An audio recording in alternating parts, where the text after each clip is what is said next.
Hey there, boys and girls. Welcome to this week's episode of Hollow Weekly. Nick and George here with a very witchy episode. Yes. This is. I'm so excited for this episode. We have for you today our favorite spells in film. On top of that, we are going to look in. We're gonna conjure up some ghostly spirits ourselves and look into our crystal ball and predict the future of horror. Again, this is becoming a tradition. We've done it. We did it with the witches. I think of it less as predicting it and more of like vocalizing it and making it happen because it's working. That's what. Yeah, like I was watching. What was it? The David Letterman interview. She was like, "Our thoughts become reality." Right. And so we had done an episode in the past where like let's predict the future of horror, and we were like, you know what we need. This was 2 years ago, whatever. We're like, we need more witches in horror, and then they just arrived. I think it was before the witch. And so then, like, we got the witch, yep. And then we got Sabrina. We got tons of stuff. I mean, it just kept coming, and even like the quiet indie horror ones, because some of them are on my list. But we got a ton of stuff. And then while we were like, I had been like, you know what, I really love that I don't see nearly enough of is military horror. Because I love the blend of like Dead Snow or The Keep or that kind of, you know. And then Overlord was announced, like, you know. Nailed it. Right. So I'm like, let's do it again. And then we'll have some predictions that hopefully come true. We're kind of good at this, you guys. So, like, strap in. Watching nothing. This is good. No. It's all going to happen. Statistically, there's like, I looked it up. Like, so many horror films to come out each year, like, that go unnoticed. Statistically, we could pull, we could bullshit the list.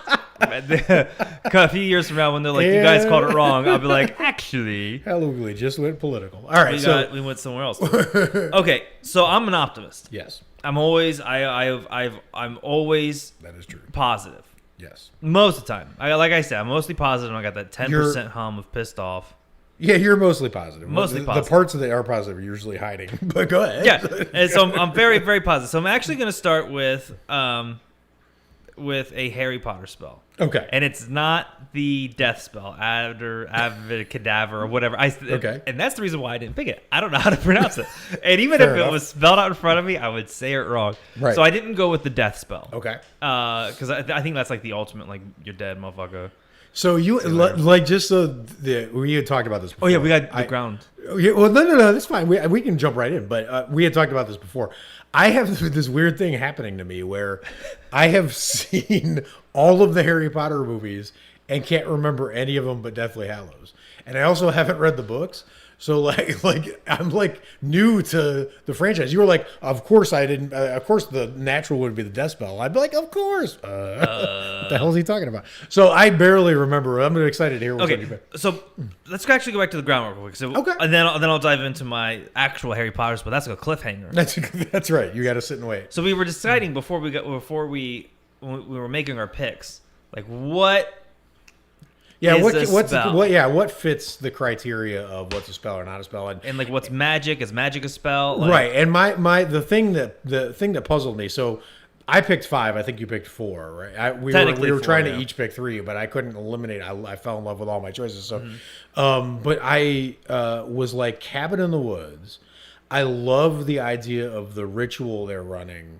I mean, I don't love what they have to do for the ritual, but I love the idea of a ritual that's running behind the scenes, that's kind of keeping everything going, and that the people have gotten so used to doing it that it's almost like bureaucracy. It's like the DMV of horror, right? So they're just in there doing their spell, but like making bets and doing things. And I was like, is that a spell or is that a ritual? Is there a difference?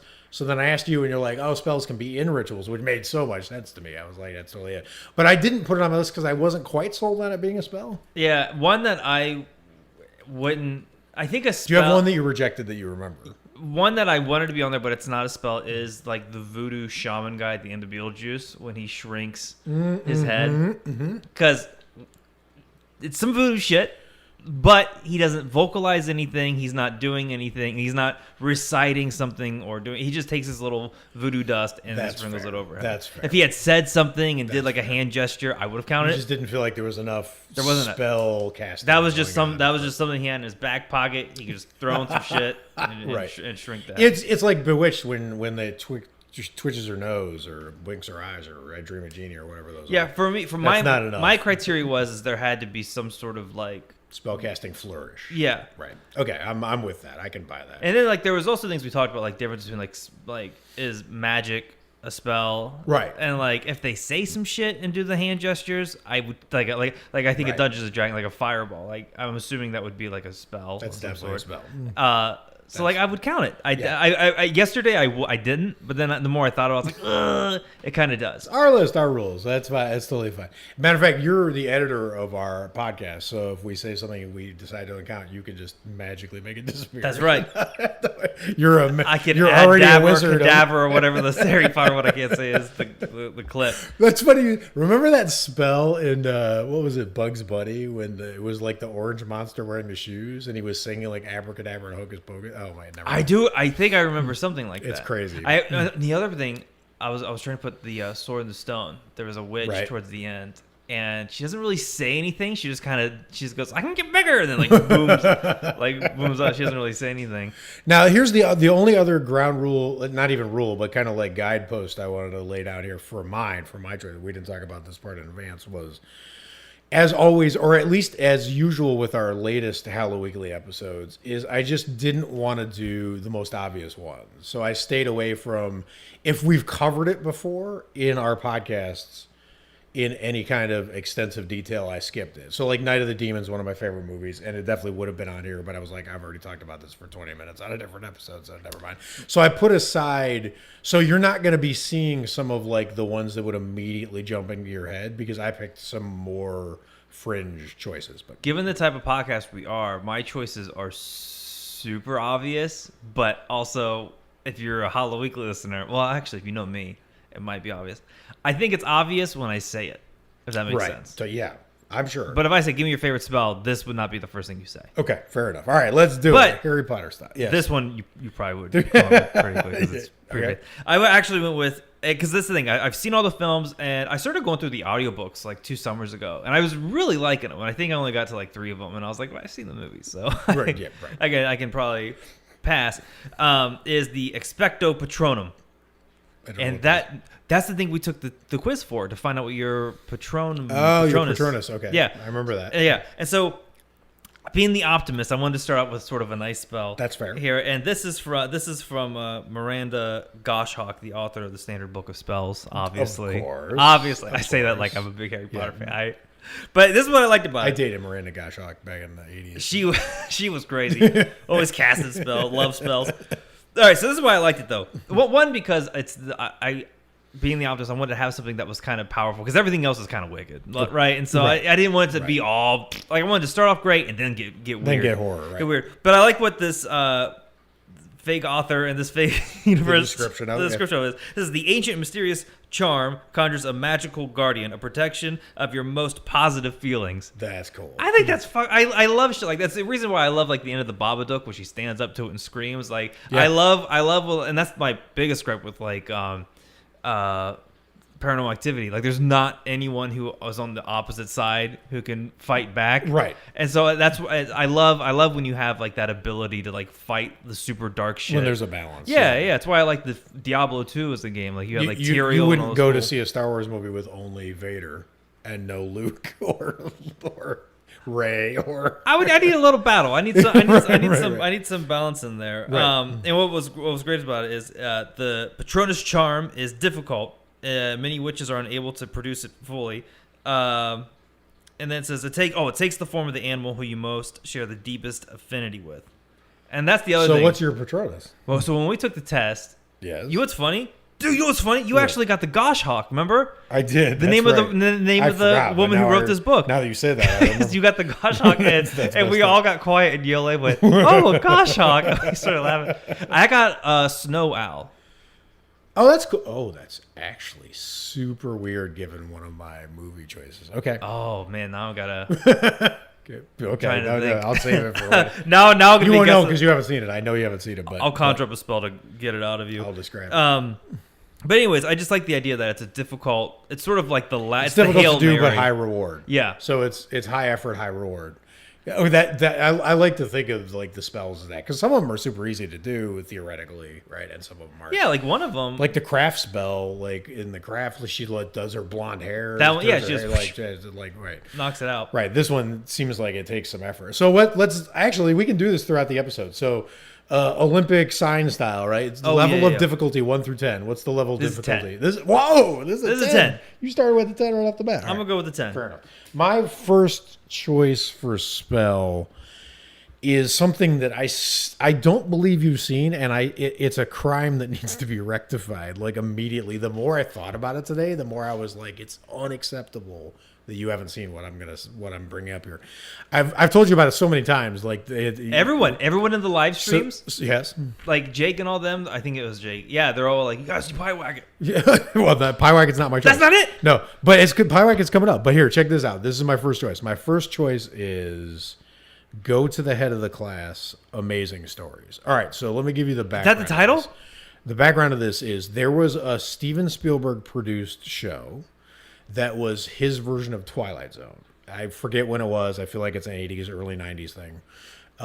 It only lasted a couple seasons. And the reason it only lasted a couple seasons was it got too wholesome. It was too like hokey, too, like whatever. But the incredible thing about this show is when it got it really right, because every hour show felt like a feature movie, because it was Spielberg at the height of his first crest of fame. So he could do anything he wanted. He could get anyone he wanted to work on it, right? So it was a big disappointment at first. Like the show was just no bite to it. Just that it was like the worst.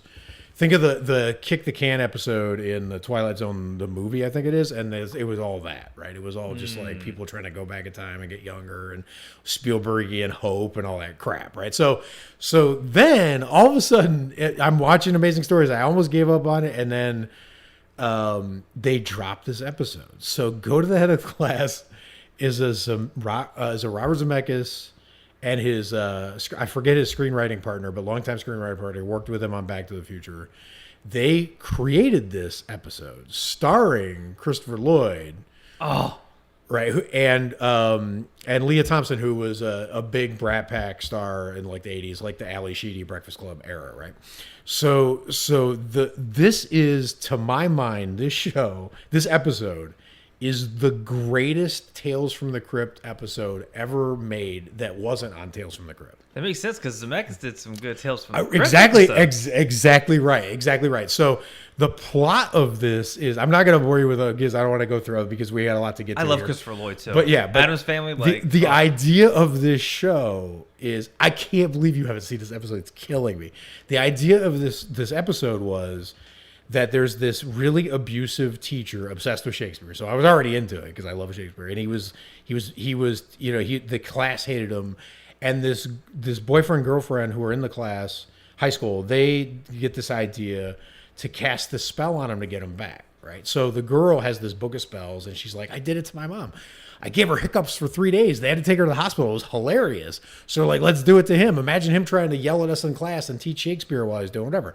So they cast the spell. They're going to cast the spell. But to do the spell, so first of all, this was made 80s, 90s. So like, of course they have to play a record backwards and get the spell from like a heavy metal band called Blood Sausage, right? Yeah. So when you play their record back, it gives you the spell. Then the spell requires the fingertip of a dead relative related by blood. So they got to go to a cemetery and clip off the finger of one of this guy's relatives so they can cast a spell on him. And they do this. There's just this incredibly atmospheric cemetery scene. Just, I mean, it is just so Tales from the Crypt. But here's the best part: they screw up the spell.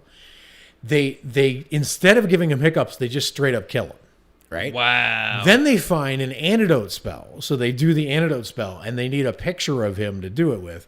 And when they get the picture, they accidentally cut the picture right around his neck part. So they throw it in, they resurrect him, and he's laying in the bed. And they're like, oh my God, please don't be dead. We don't want to be murderers. We don't go to this rally. We didn't want to kill our teacher. And all of a sudden the eyes open. And he goes, what are you two doing here? And he sits up. I mean, almost all of them sits up because his head's still on the pillow, but his body stands up. And then the rest of the episode is this headless horseman high school student chase down atmospheric leafy streets, Halloween atmosphere, crazy music, Zemeckis camera angle madness. I'm about to start watching it right now. Dude, it's so I'm about to start good. Watching it. So it's got 2 spells, right? And so there's a variety of spells that happen in fiction, right? So one of the things that happens with spells commonly is they go wrong, right? And I wanted to pick one where there was a spell that went wrong, and then there was a spell to fix it, right? So you get 2 for 1 in my choice. But so it's not a perfect moment of TV, but it's one of my favorites. This is such a fun freaking episode, such a great hour of TV, such a precursor to like the height of HBO's Tales from the Crypt greatness. It's highly recommended. The spell is amazing. The way the spell goes awry is amazing. And then the end of the episode, the twist at the end is so good. So that's my first choice. Yeah, I am ashamed I haven't seen that. I'm shaming myself. You're not shaming. It's old. Shame. I should have been like, you gotta watch. I should have sent you a link and been like, you gotta watch this. All right. So that's what you got. What you got next on deck, dude? I actually found out what my honorable mention. How my honorable mention is going to tie into my prediction. Oh, I love when you start going. It's going to be a mention prediction. Oh, sweet. Prediction mention. All right. Okay. Next on my list is I got to go with The Craft. You got to have something from The Craft. Yes, of course. Did you have something from The Craft on your list? I don't, because remember I was trying to get more obscure. I knew you were going to. Okay, I knew you were going to do that. What's just funny is my next 2 are obscure in the sense that you wouldn't expect them, and then it'll make total sense as to why. Fair.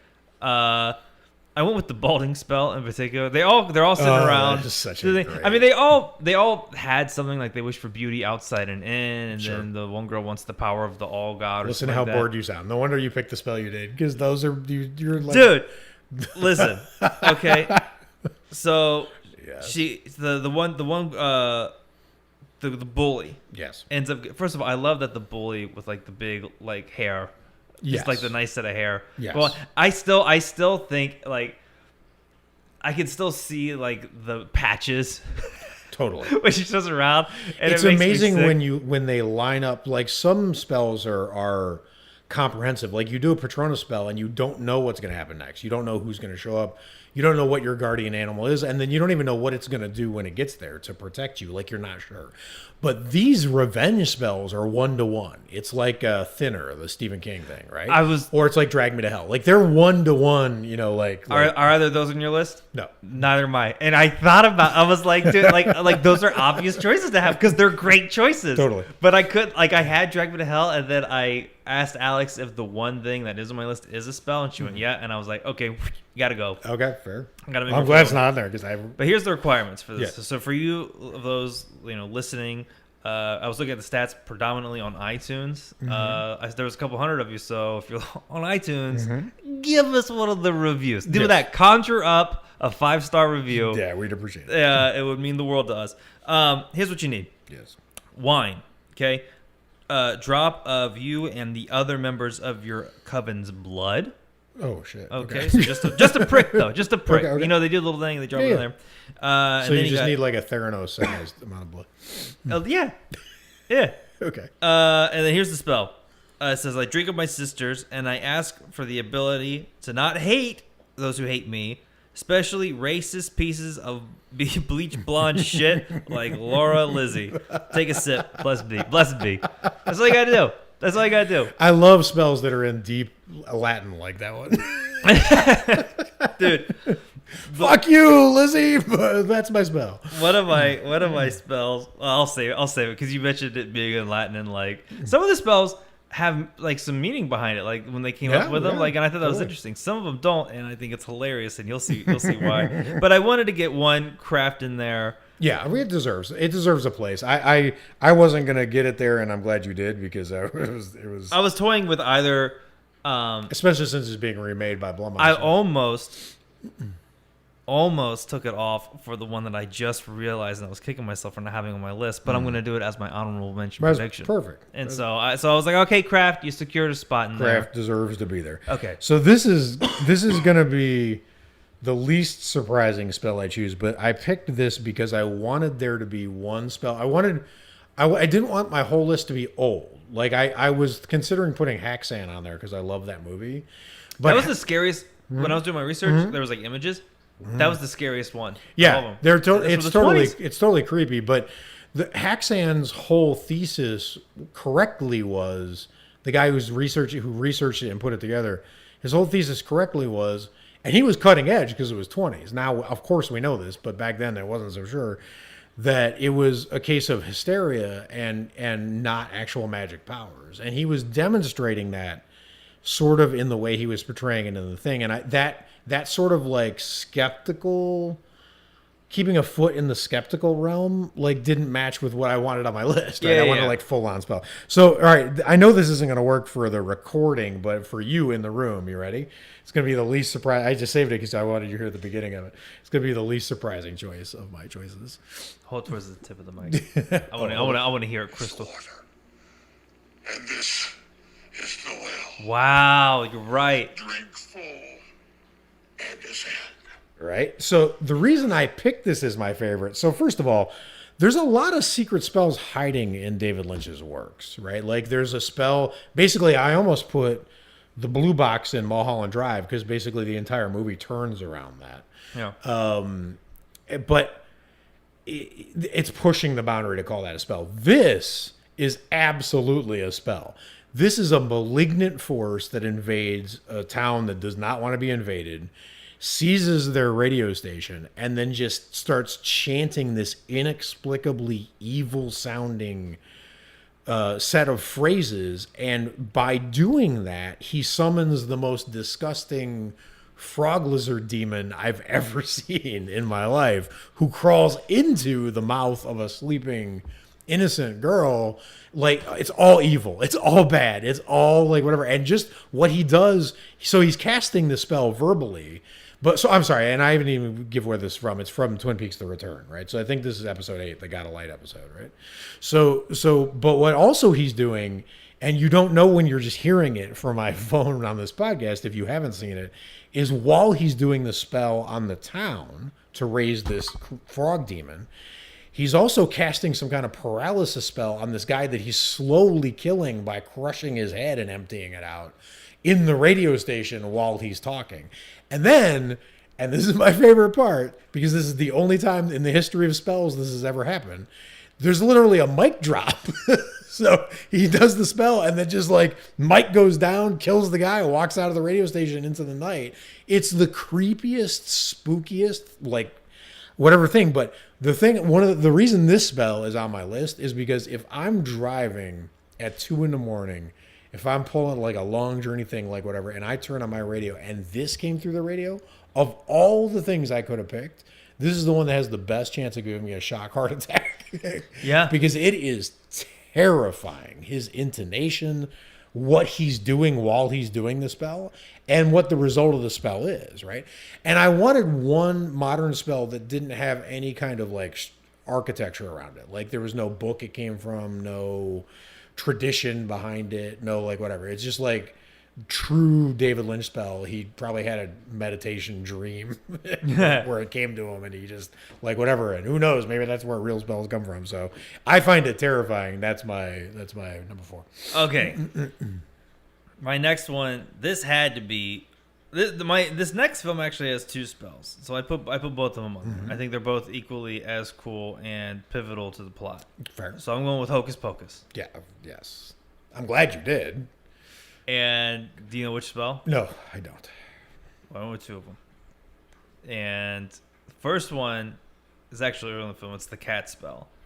And it's what takes, you know, our dude back in Salem, they turned him into a cat. Basically, his punishment is to live. Like, he's just an immortal cat. Right. And then he follows us with our main characters and gets rid of the witches at the end. Totally. But the spell... Well, from now on, I'm going to think of him as our dude. I like that appellation for him. As our dude? Our dude is... That's why, because when we watch it, like if someone like put it on, I'll be like, oh, there's our dude. There's our dude. There's our dude. They say shit in between each, and I'm guessing some other kind of made-up language, and I'll explain why I'm guessing this shit's made up. It's twist the bones and bend the back, trim him of his baby fat. That's awesome. Give him fur black as black, just like that. And they say it all cool at the end, just like that. And then he turns into a cat. Okay.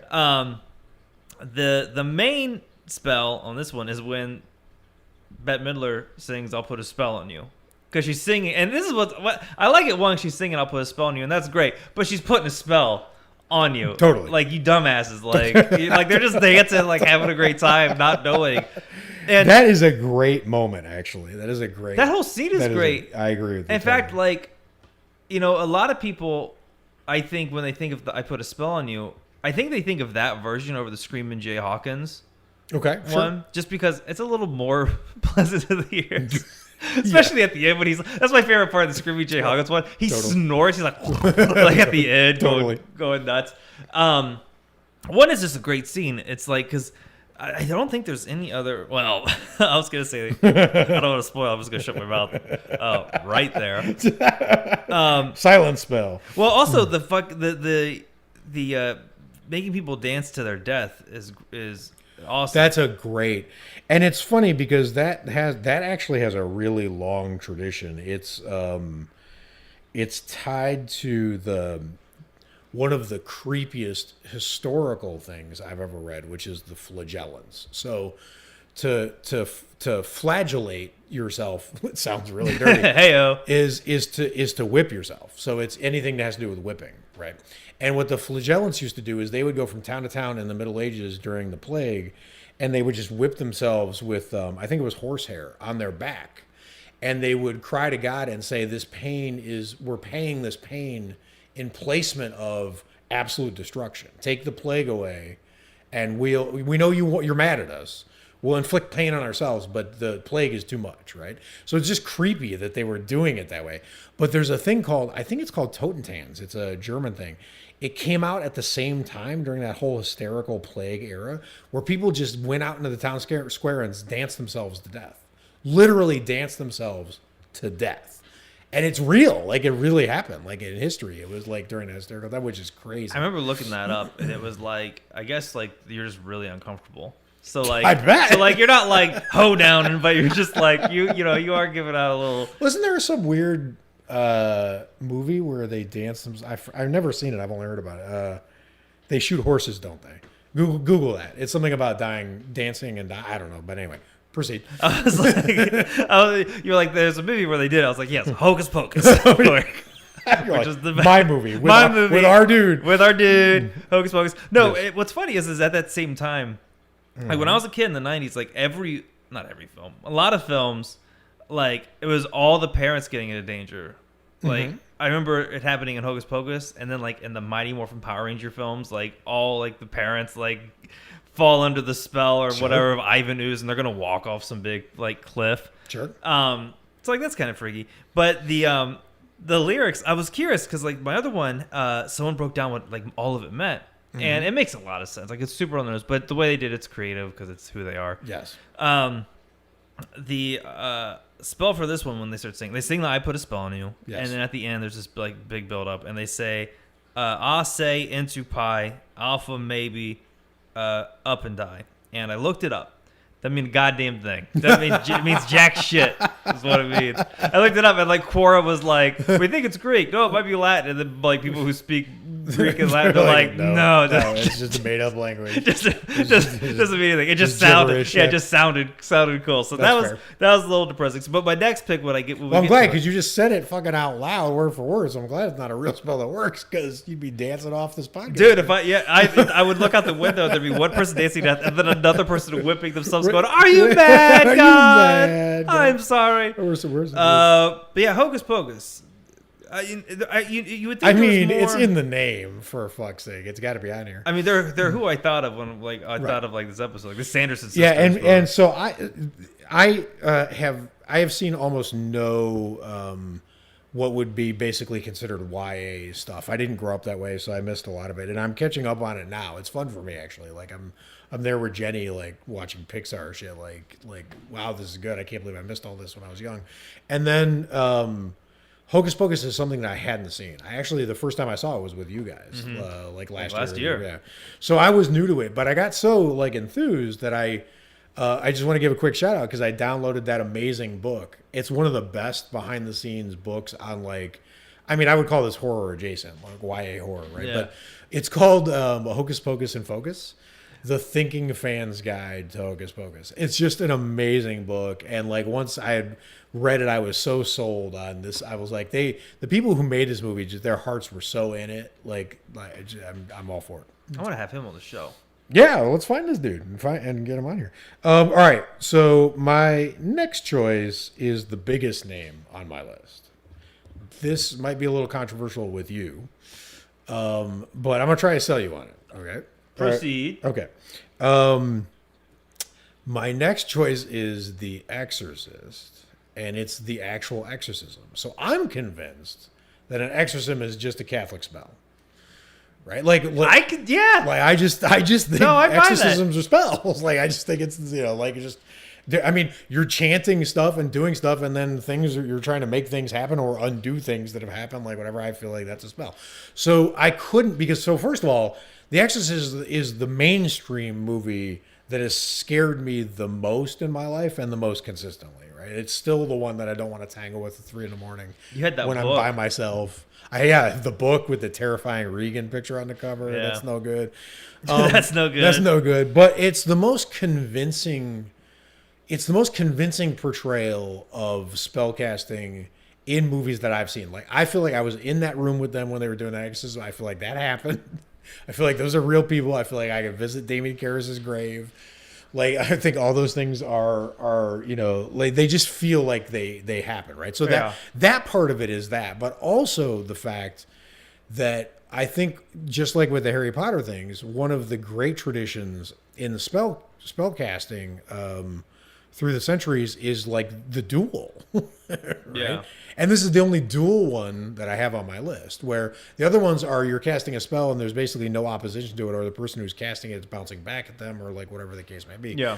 But in this case, it's they're dueling with a demon. They're trying to use the best spell, and that always kind of blew my mind that you're dealing with the highest ranking demon, and you're just two humans, and all you are is armed with words and faith. But you're on even playing field if you get it right, and if you have strong faith, right, real faith, like whatever. So all of that, and then just that incredible moment where he inhabits the priest's body and goes out the window, because that's one of the other things about spells that if you read any, like when you're reading books on spells, one of the things that you don't really notice that much is that there's such a tactile real side to spell casting. Like spells are usually made out of the dirtiest lowest things, right? Like spells aren't like get a gold bar and then throw it into a rainbow and do it. It's like dig up some fingernails, get an unbaptized baby blood, get a little rope, get a little dirt, like grave dirt, and it's always like the lowest things, right? So this one just has like that higher notch of there's like an elegance to this one. So I don't know if it counts as a spell, but I'm doing it. I think that makes sense. The way, so like for part of my criteria was I would try to, and I don't know why, because I've never played Dungeons and Dragons. I've never done D&D. I never had a D&D sesh. I would imagine whatever that spell is in the world of Dungeons and Dragons. So like, if we had a character and like we run into a demon, and say you're like a cleric, that's like their version? Sure, there's of like all kinds of different thing. You would, I'm assuming at some point or somewhere in the rule book there would be like I cast or I perform exorcism, and like only the magical people could do it, and they would have to say like a spell. Yeah, I don't remember that, but I'm sure that's how it is because that's how it have to be. No. I was like I was coming up with that shit in my head, and I was like, if it makes sense, then I'll allow it. Like I could see it happening. Fair enough. Okay. Fair enough. All I know is that I do want to try D&D at some point in time, and I saw there's a character called Chronomancer where they control time, and I think that's awesome. That's a great word. Isn't that cool? I'm down. All right. My biggest choice. Yes. Almost didn't even make the list. Yes. There's a world in which I wouldn't have said this, and I would have disqualified it. That's true. I want to see your face when I say this. Okay. Ursula. Oh, Little Mermaid. shit. The Sea Witch. I don't remember any spells. But then again, like I don't think I've seen it. So she does a spell during Poor Unfortunate Souls, and I forgot. I knew she had like I have it written down. I'll get to that here in a second. But I was like, is it a spell or is it because Ariel also signs the contract? Okay. And I was like, is it more of like a contractual thing where like if I send my soul to the devil, I don't do anything? But Ursula does in fact cast a spell to obtain Ariel's voice, and I will count it. Oh, and fair. Okay.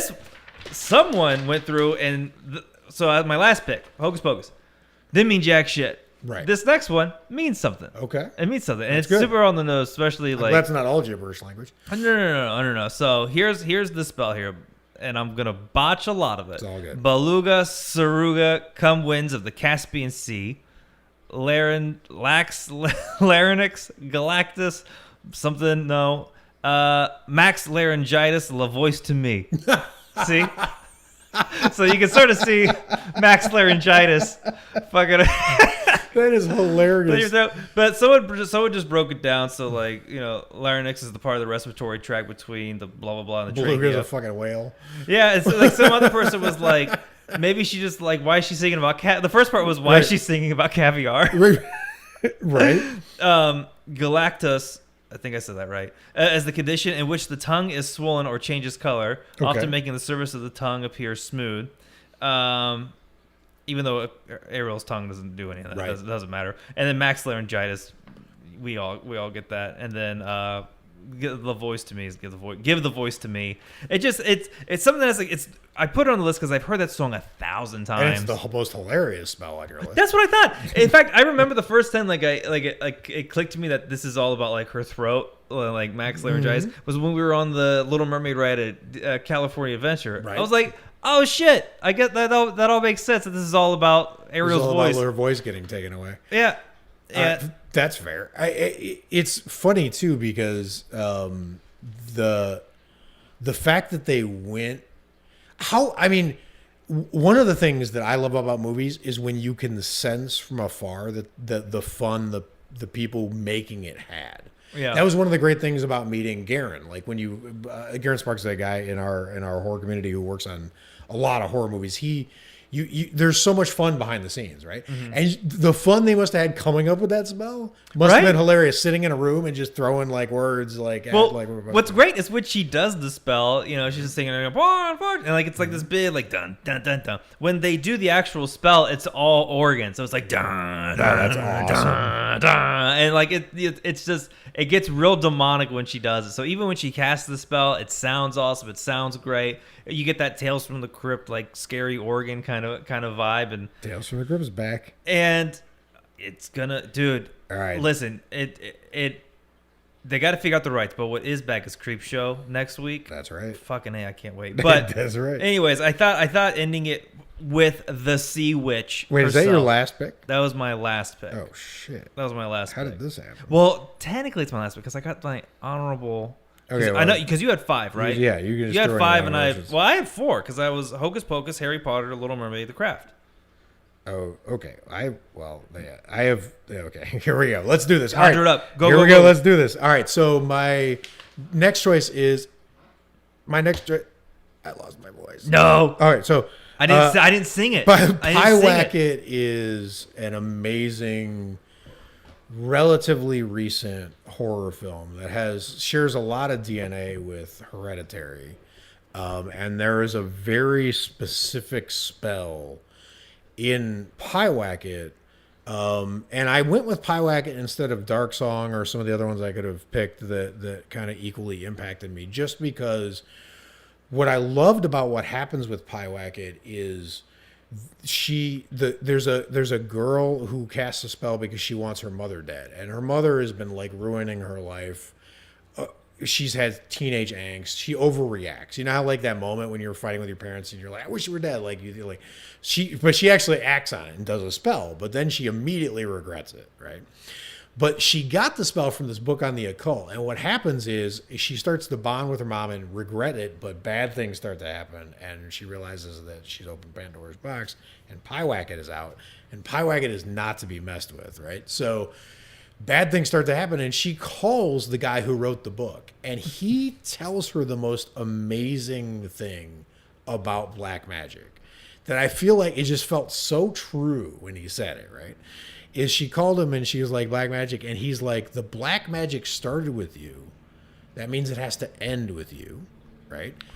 And it's she goes, don't trust your lying eyes, because Pyewacket is a shapeshifter. So no matter what you do, don't trust what you're seeing.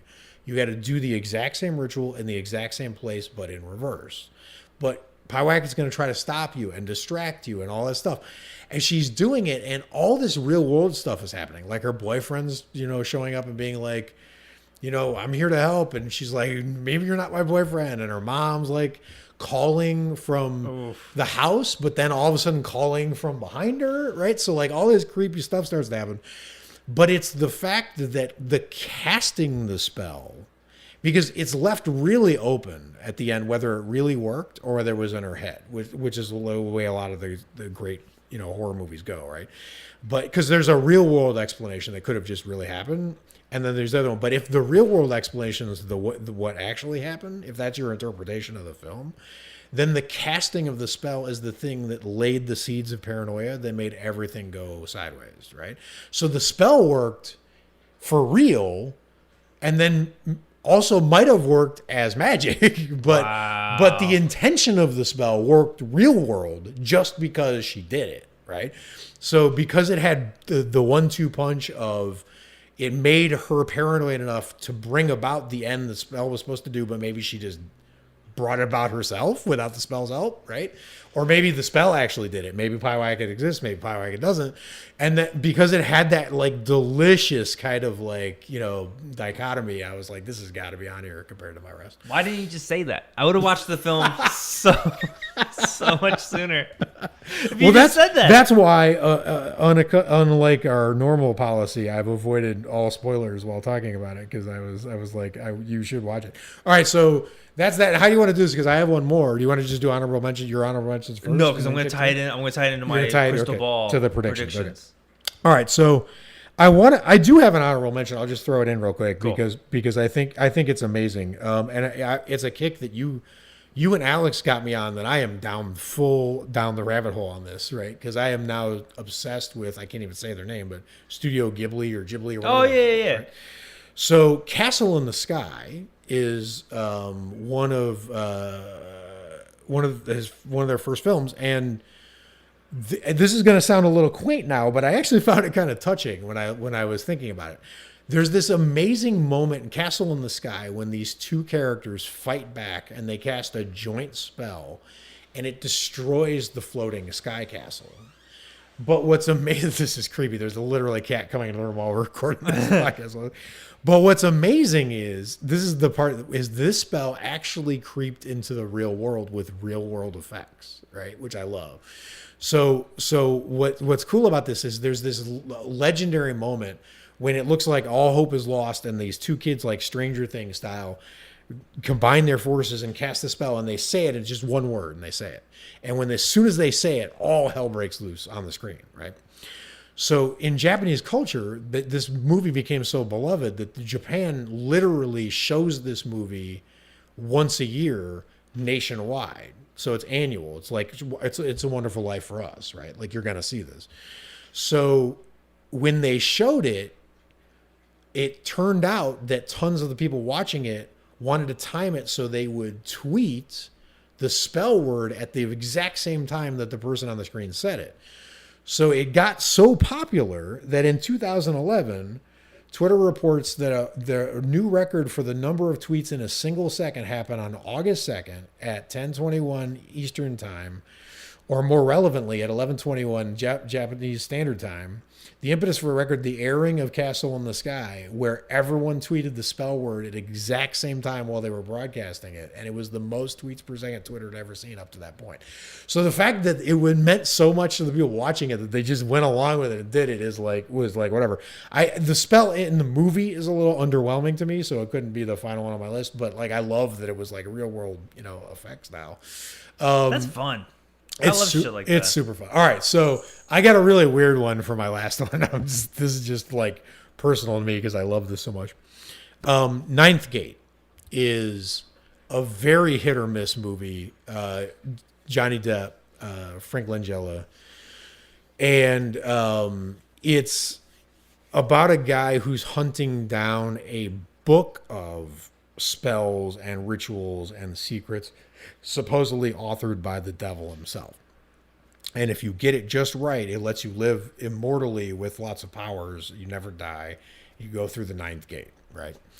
So what's amazing about this is, and I don't want to go too much into this because I think we've actually talked about this on the podcast before, but I couldn't leave this out in terms of spells because there's a couple things happening here. So first of all, Frank Langella is one of the greatest actors to ever be in the horror genre. Like, he was an amazing Dracula that no one ever realized that he played, but he was incredible at it. And he's just an incredible actor.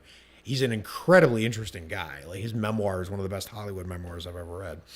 And he's playing this evil spellcaster. But what's really great about this is he decides he's got all the 9 pieces of the spell. You got to get them all together. It's taking the whole movie to get them together. He gets the 9 pieces together, and he's doing the spell. And Johnny Depp is trapped in the room with him, and he can't fight back. And this guy's casting the spell. And once he casts it, he's like, oh, I'm all powerful. Look at me, I'm all powerful. He starts sticking his hands into flames. No burns, no pain. He's like, I'm all powerful. And then he goes, look, I can stick my hands into fire. And Johnny Depp just looks at him and goes, oh, that's great. Give me another. like he doesn't believe him. And he looks at him like so pissed. He's like, you don't understand. I've cast the 9th gate spell. I'm second in command to Satan. Don't mock me. And he pours a can of gasoline over himself and lights himself up. And he's just laughing. He's like, ha. And then all of a sudden, no spell power anymore. The devil revokes it. He had it, but then the devil takes it away, and he's just a human on fire. And it's the transition from him being all powerful to just this pitiful guy on fire, like whatever.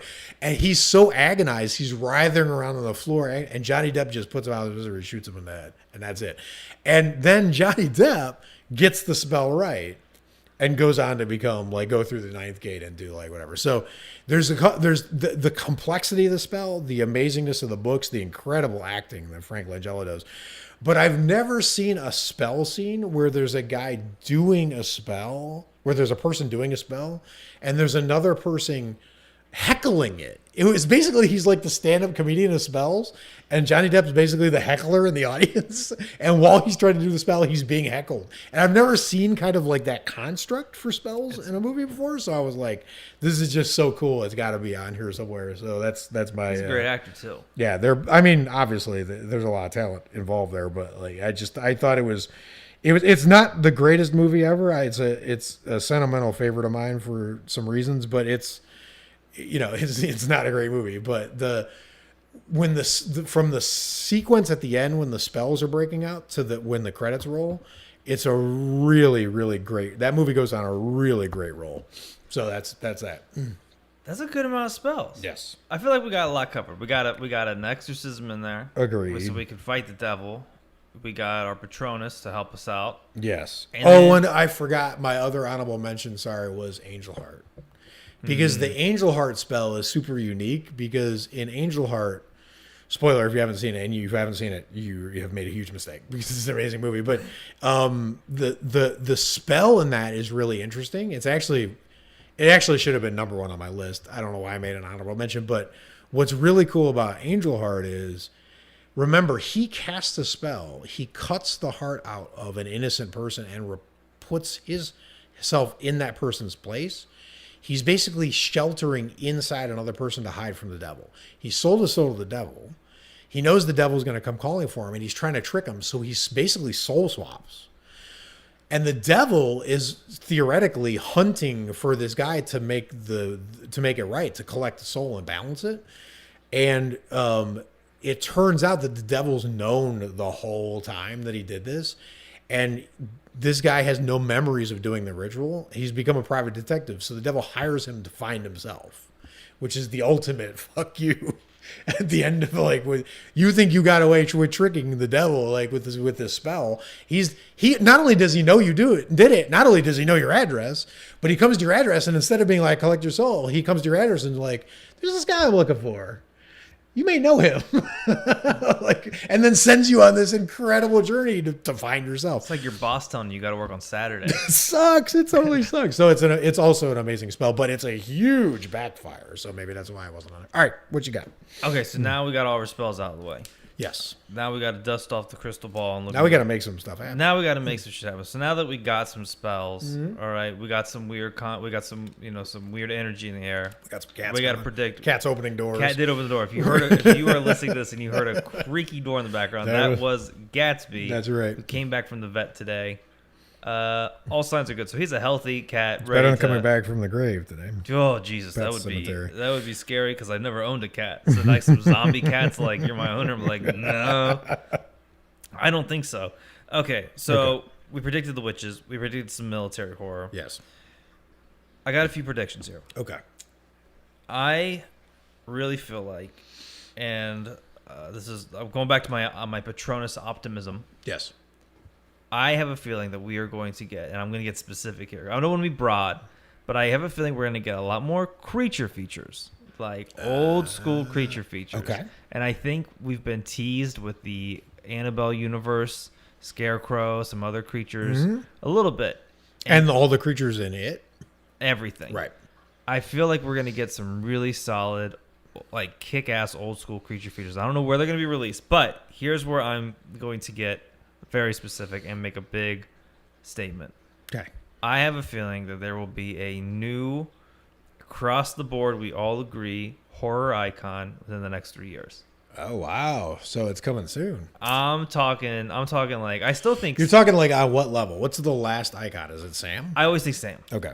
I always think Sam. When I think if you're drawing a mural of all the horror icons, I think the new Pennywise is probably the newest icon. Because he's totally recognizable. He's completely iconic. I agree. But I know it's a little bit of cheat because there was a Pennywise. But I mean, he's totally it's sort of like when you see one, like people usually like when they draw Frankenstein, like the monster, it's usually Karloff. Yes.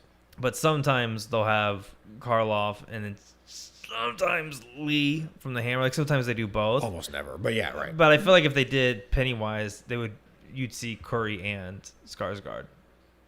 Yeah, I think actually, I think the people who designed the new Pennywise were really clever. They were like, we want to be able to represent this in just a few brushstrokes because all you really need now is like that evil U-shaped thing and eyes, and then you know it's him, right? So, which is pretty slick. But anyway, he is really recognizable. Yes, but I feel like there's gonna be something. I'm thinking like something brand new, like a new alien, like the new xenomorph, something like that, something so big, yes, and unanimous that everyone's like, "Whoa, what's that?" And I'm surprised there hasn't been one already with how much streaming horror films there's been, all the stuff that Shudder's done. It's harder to make a horror icon than they would think. I think they thought they were doing it with like Terrifier, and they thought they were doing it with some other movies, and it just doesn't catch on. But they've done it at a huge level. But they've done it in action.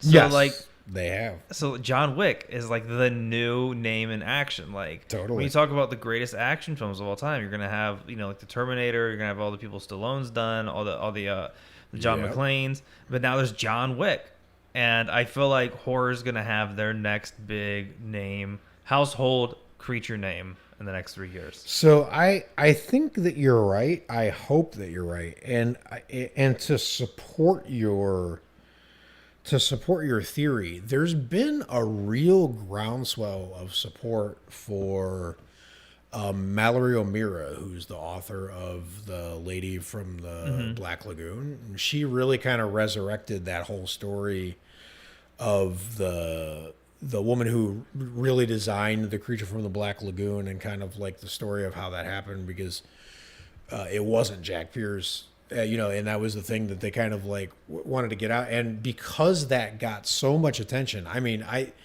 it got a lot of attention. And between that and Shape of Water, like really scoring with critics, I think that will push the horror genre to attempt those kind of things more. So I agree with you. I think that's definitely something that's coming down Down the river, down the lagoon. I think down the lagoon. I think down the lagoon is correct. I'm messaging all the people from the Facebook group are like, "Is there a live today?" If you're listening to this episode and it's not Thursday, and it is Thursday, it's one, the live you realize it didn't happen, but two, we have something cool coming up. That we do have something cool we got to work on. That's making the postponing the live for a minute. All right, that's a good prediction. My prediction, I had more spells and not as many predictions, so I don't have a real specific one to contribute here. My main one that I hope comes true, and I feel in my gut is going to come true. This is going to be kind of nebulous, but what I'm thinking is I lived through a boom time for horror fiction, right? I was there for the height of Clive Barker, the tail end of Stephen King's first real great arc. And then all these great writers, the Ramsey Campbells and the Poppy C. Brights and the Lisa Tuttles and all these writers that have sort of been resurrected now with the whole Paperbacks from Hell, series and concept, which is tremendous, by the way. There was this boom time. Literally, you couldn't turn around before another horror masterpiece like an Elm Street 3 or something dropped for this certain time of horror, right? Now, I know on this podcast we argue that there's, horror didn't end in the 80s, and there's a lot of great eras of horror, a lot of great different things that happen in horror, whatever. But I really feel like from 2016 to now has been the second most interesting time in horror of my lifetime. It's way better than like mid to late 90s, right? And there was a really good moment there with like The Ring and Descent and 28 Days Later and some great films that were coming out early 2000s. But it didn't sustain. And I feel like this one feels more sustained. And the reason I'm bringing this up was there's a lot of stuff that happened back then to sort of like haphazardly document that it was a great era for horror. Fangoria got really popular and, a lot of those things happened. And Famous Monsters of Filmland, and then you had the Monster Kids, right? And there hasn't been, everyone talks about the Monster Kids, but there hasn't been a unified block of horror fans since then, right? There hasn't been anything to rally around, right? Not a unified thing. I think we're way better equipped now to document things like oral histories, video essays, those kind of things than they were then. They didn't even know how to do that then. You wrote an article in Fangoria, but it was out 2 months after whatever you were writing, whatever. So you can document things in real time. And you start to get hints of that with things like Room 237 and documentaries where they really kind of break down movies like extensively. But the old model was you'd see a great era of horror. It would last 3, 4, 5, 6 years. And then 10, 15 years later, you get some really great writing about it. I feel like the great writing about this era of horror is going to come much faster, as in like next year, right? So what I'm looking for is I'm looking for horror fans to rally around the fact that this is a great period for horror. This is a great era for horror. Except for the people in our group, apparently. Everyone in horror is having a great time, but our group people who are messaging Nick nonstop right now.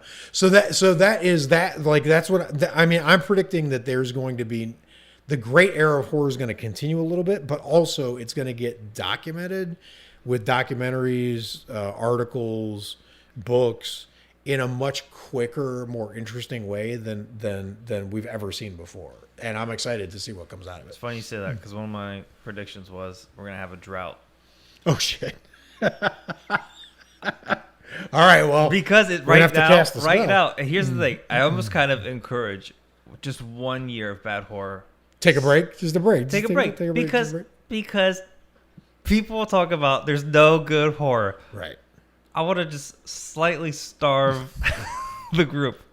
For just a year. Just 1 year of... We'll show you. Remember Vampire in Brooklyn? We'll show you what bad horror... just like whatever that 1 year is, like 2002. Whatever that 1 year is that we always talk about, that was just 95 terrible. Was the worst. 95. We just need... I think we need one of them. Because you know what? I'm gonna say it. You're right. From 2016 up to now, it's been almost too good. Yeah, well, here's the thing. That's the thing is, it hasn't been too good because... to me anyway, and I don't want to get too deep and philosophical about this, but it's because of this year. This year feels like a fail. This year feels like the drought to me. I did not like Midsummer. I didn't like Us. Like, it's not like they're okay, but it's not the greatness of what the 2016 to 18 run to me felt really, really strong. And even it, like the chapter 2 didn't feel as good as chapter 1. Like, I don't know. It's just, I don't know. We might be in the drought and not knowing it that you're talking about. I'm not sure yet. But. No. I don't know. I disagree because, one, I haven't seen it, chapter 2. Fair. We had Ready or Not, and I think that's a sledgehammer of a film. It's a bonbon. It's nothing. It's fun. It's not. It's fun, but it's not. It's fun. No, it's fun. But no one is going to get into horror. No one's going to be like, I'm going to become a horror director. No 16-year-old walked in to see Ready or Not and walked out and was like, that changed my life. This is what I want to do. I want to make those. Sweeping generalization. You don't know that. That's true. That's fair. Next week, we get Creepshow. Yes, that's true. And I think that is strong enough. I don't, because it's a remake of existing property. It's always the new things that jumpstart like true greatness. Right? Hereditary was something where you felt like, wow, that's a new way to do it. I don't think it's been as... I still think, though, like, because we also had another season of Sabrina, like, back-to-back both years. I feel like... You're not helping your cause right now. Oh, you're not... No, I love Sabrina, but that's what I'm saying is those things are not... Horror needs something to anchor it in the center that's, like, real horror, and then the things that are peripheral to the horror field... They can be great too, and then it all kinds of feeds off itself. But horror's never worked that way. When Stephen King dropped Carrie and changed the face of horror, when he came out with Carrie, Salem's Lot, The Shining, like Christine, Pet Sematary, It, like all in a row, that he anchored horror and everything else. There were a lot of cash grabs. When John Carpenter anchored horror with like Halloween '78. He anchored it with something that was new. Like, let's make holiday movies. I know it wasn't exactly new, but it was new the way he did it. And then a lot of other things flowed out of that. There was no great era of horror where people were like, you know what, let's make let's remake, fucking, I mean, like you can't jumpstart a great era of horror with like, let's reboot Creepshow. I mean, that's going to be really good probably, but I don't know. It's a remake. We remade Halloween, and that's gonna go. That's fine. But no, I don't. I still contend nobody walked into Halloween 2018 and walked out being like, this is what I want to do with my life. Only way those movies don't feel like that. Hereditary felt like that. The Witch felt like that. Yes, but they're all. But I think 2016. I think this year counts. Like you mentioned, the run that Stephen King had. Well, how many years was that over? 2-3 years. It's pretty fast. Yeah, and so I think that block of time probably is the same amount of time that would fit 2019 into that realm. Yeah, mathematically, but I don't think 2019 doesn't feel great to me right now. I think Creepshow is going to make it. It's going to make a difference. I feel like it is. All right, fair. And also, that's your prediction. Look, you're making a prediction. Predicting it. I predict it's going to be so good. Because listen, the best thing that I've watched. I didn't say it was going to be bad. The best thing that I watch right now on TV is BattleBots. Right. So I didn't ever expect to get into BattleBots. That's true. And so I'm expecting Creepshow to be great. So, anyways, I think Creepshow, Dr. Sleep is going to have something to say. And I haven't seen the Tigers Are Not Afraid. They're all just continuations of other stuff. Now, Tigers Are Not Afraid, that's a valid case. But the problem is that's going to be the problem with a lot of art house A24 horror is that it's too fringe to anchor a large audience. That was the magic of Stephen King, is that he had kind of like he had a surrealist bent where he was bringing some art house. Like, I mean, look at the leper in It. Like, that thing, it looked like Picasso made that. Like, he could write some strange stuff, but he also brought in a really mainstream audience by talking like regular people would talk, right? Nobody goes to Hereditary and goes, wow, that's the life I live. Like, I feel like those people. You know what's funny, though? Your argument that is the continuation of something else, I don't think that takes away from its greatness. Because, look, we had Child's Play. I don't think it takes away from its greatness either, but I think it means that it can't anchor like an era of horror. All it is adding new good stuff to a pie. But I think it extends. So here's how I think. I think 2017 was an appetizer. 2018 was the main course. I think 2016 was the kickoff of greatness, and then that's when you go into the restaurant, and you smell. Oh, they must make their bread in house. That's right. And you might be right. I mean, honestly, and again, here's another thing, and I caution this all the time with all the arguments that happen in our horror community and the other ones I participate in or whatever. I've changed my mind on movies so many times in my life, and books and anything artistic. Like anyone who takes anything like this seriously, like as you grow and mature, or as you discover certain things, like you find certain things and things, like watching Night of the Living Dead now is different than watching Night of the Living Dead was when I was 15. Like it's not the same movie. You're right, and it's the same movie, but I'm a different person. And to be fair, that's a two-way street, because my last thing that I would argue for 2019 yes. is that 2019 has produced more instant Halloween classics. And I think that has some weight to it. So I know Child's Play is like going to be amazing. Stories in the Child's Play, Scary Stories to Tell in the Dark.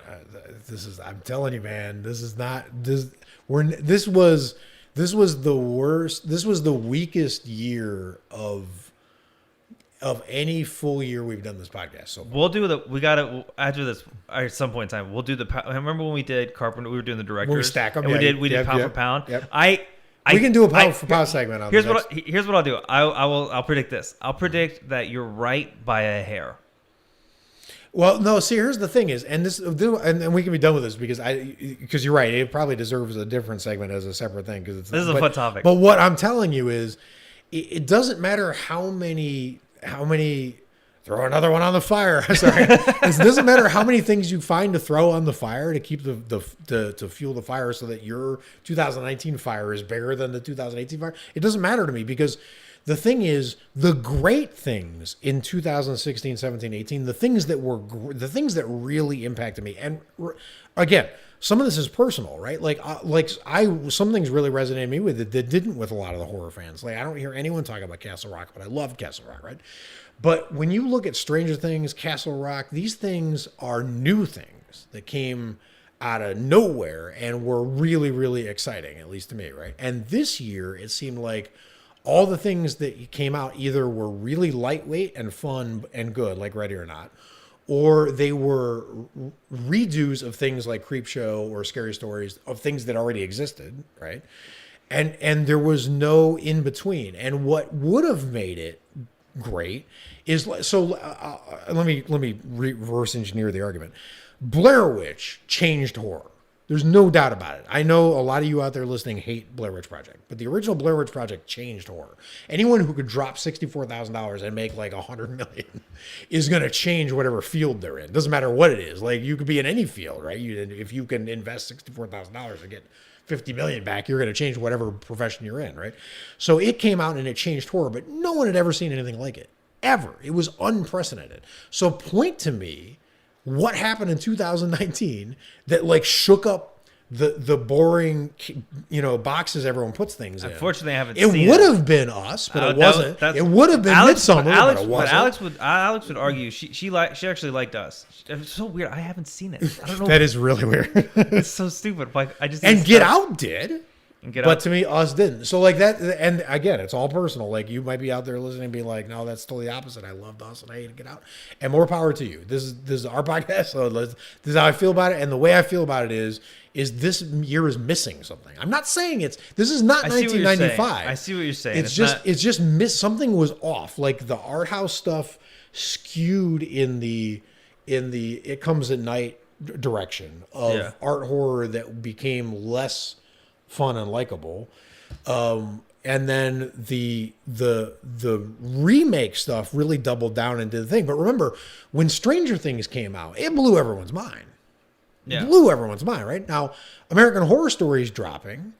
Matter of fact, it just aired yesterday. I haven't caught it yet. And the marketing for it is incredible. I love the concept behind this season of it. Right, but even if it's amazing, let's say that it's amazing, it's going down a path that's already been blazed by other things. That's what I'm saying, is the Trailblazers fell down in 2019. I'm not saying they weren't good. I'm just saying the Trailblazers didn't blaze any new trails. I think that's rant over. That's where you'd have to go to pound for pound, and then personal preference kicks in and just messes the whole thing up. That's fair. Okay, I'm just gonna throw this. But give me another prediction. I'm gonna throw this one out, and then I'm gonna do my last one and tie it in. Okay, cool. To my spells. Because of how good Scary Stories was, blazing its own trail. Blazing its own trail of being the next Trick or Treat. Wow, original. Okay, go ahead. No. What? No. What? It's a Halloween fun atmosphere, fun, right? Like, what the fuck? But it was before, so if anything, Trick or Treat. No, I'm not doing that. No, Trick or Treat is original. That's my point. But the books were original. Yeah, then you can't be original forever. but then what's the if you remake Hamlet now, it's not original. What's the point of originality? Okay, it means nothing. Okay, anyways, yes. Prediction: there's gonna be more PG-13 horror. Yes. Good PG-13 horror. That I can buy. Quality PG-13 horror. That I can certainly buy. Because Scary Stories, we were terrified. When the Jangly Man or whatever came out, I did not like it. Yeah, I've never really understood the difference between these things because it feels like a failure of imagination to me. Like, I can still get unnerved by the Invisible Man, right? Like, I know it's 42 and whatever, but Claude Rains is 1,000% committed. He's one of the greatest actors alive, and he sounds like someone whose brain is broken. He sounds like if you shook his head, it would just be like pottery and glass. It comes out that accent, right? Exactly, and then that intensity of. Whatever, it's just it's still unnerving to me, and I mean that's G rated, right? So if that can happen to me from that, I don't care what is rated. What I care is that the people who made it have the intention to do the absolute best thing they can do, and that they stay a little dangerous. You can be a little dangerous without having to have X-rated. Also, I think fashion cycles back around every 20 years or something like that. And 20 years ago, we had a really scary PG-13 film, The Ring. Not The Ring. Yeah, The Ring. Okay. I didn't even know that was PG. That's crazy. No, PG-13. I know, but I didn't even know that was PG-13. That's crazy. I'm pretty sure it was PG-13. Hold on, wait. I'm sure it was. Ring. It feels like it was. The Ring. Hold on. And I would buy that. Because, I mean, it's the guy who did Pirates of the Caribbean, for God's sakes. It's got to be PG-13. Hold on, let me double check here. I'm doing my notes. It was either that one or The Ring, because it was one that comes up in the arguments. Oh, come on. The Ring... rating. It was what, 2002, 2001? It was really just put the Ring PG-13, 2002. Yeah, of course it was. So there we go. Yeah, and it's terrifying. I think we're gonna get more of that. Okay, then my last one. Okay, my last one is there hasn't been. This is gonna come back. Gothic horror. I think scary haunted houses are gonna have a really great comeback. That would be so great. And here's why. There's so many movies now. I never got around to The Perfectionist, right? Because it didn't you saw it. The Perfection, The Perfection. Yeah. Mm-hmm. That one. It just it's a horror film, but I never got around to it. But there was something visually that didn't grab me. But I think there's going to be a few horror films this year that are so gothic and so visually different. Scary Stories did it because they did the Halloween thing that Trick or Treat did.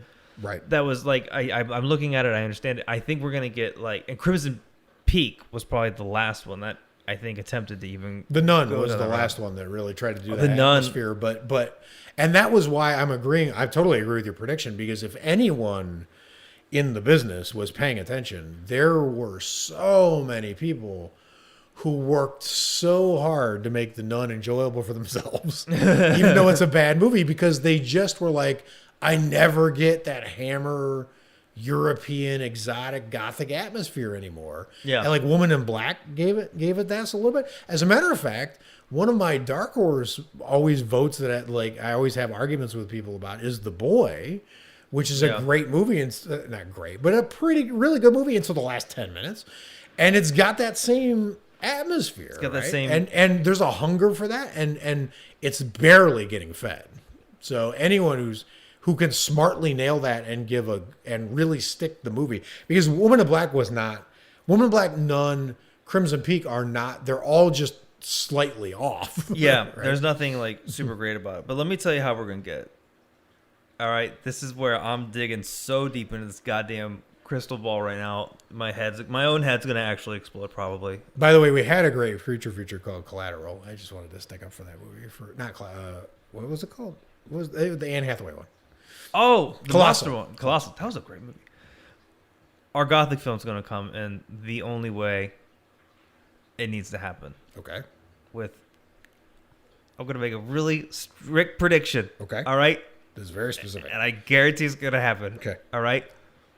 We're gonna get our gothic horror by Guillermo del Toro finally making the Haunted Mansion for Disney Plus. Am I right? I can totally see that. Now all of a sudden everyone's buying Disney Plus. They got unlimited money. He's a trailblazer, so like if he did it, they got unlimited there'd be money. A lot of followers. And I didn't put in. I think it's Madame Leota's seance, which is seance. If you have a seance, you're kind of technically doing a spell in the middle of the Haunted Mansion ride. That's true. And I forgot what it was. And I've read the books on the Haunted Mansion. Yeah. But for some reason, I just can't retain any of this stuff. So every time I read, I'm like, I've never known that. But the book on which on the ride is open to pages 1312 or 1313. Of course it is. That she's reading from, and it's dedicated a spell to bring your eyes and ears one who was bound in limbo. That's great. Doesn't that sound cool? Yeah, it sounds creepy, especially knowing that a whole bunch of people have spread their actual relatives' ashes there. It's pretty. The fact that that's getting chanted there is a little. It's pretty creepy, goddamn disgusting. But I looked up the chant, and I only ever remember one line from it. So I just wanted to. It's serpents and spiders, tail of a rat. I always remember the tail of the rat. That's the thing I always hear. Call the spirits wherever they're at, and. That's just kind of it. I'm surprised it didn't have Eye of Newt.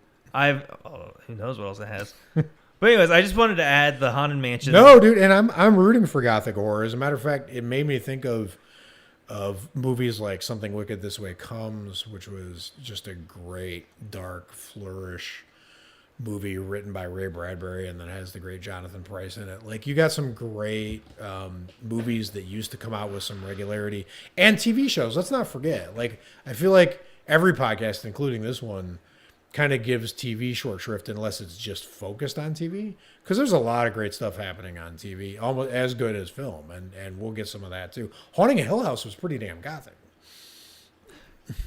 Yeah, no, you're right. Right. No, that totally existed. That totally was a thing. So, but yeah, I love. Maybe that's why we need more. Yeah, I love that we've staked out some ground. We got some predictions. Hey, and now let us know what you want to see out of horror in the future, and what you think is coming, what you want to see more of. And put it in a review. Give us a 5-star review. We'd love that on iTunes with your prediction, and we'll visit it and see who's right. That's kind of fun. That's absolutely right. Well, until next time, stay scary and watch a ton of horror movies. Bye, guys. Bye, guys.